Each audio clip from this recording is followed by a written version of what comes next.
یعنی ان کے لیے زمین مردہ ہے کہ ہم نے اس کو زندہ کیا اور اس میں سے اناج اگایا، پھر یہ اس میں سے کھاتے ہیں، اور اس میں کھجوروں اور انگوروں کے باغ پیدا کیے اور اس میں چشمے جاری کر دیے تاکہ یہ ان باغوں کے پھل کھائیں، اور ان کے ہاتھوں نے تو ان کو نہیں بنایا، تو پھر کیا یہ شکر نہیں کرتے؟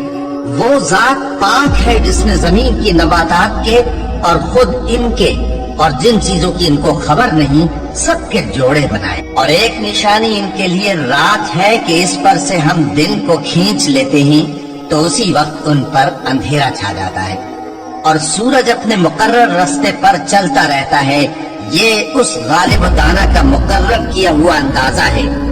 اور چاند کی بھی ہم نے منزلیں مقرر کر دی، یہاں تک کہ گھٹتے گھٹتے کھجور کی پرانی شاخ کی طرح ہو جاتا ہے. نہ تو سورج ہی سے یہ ہو سکتا ہے کہ چاند کو جا پکڑے، اور نہ رات ہی دن سے پہلے آ سکتی ہے، اور سب اپنے اپنے مدار میں تیر رہے ہیں.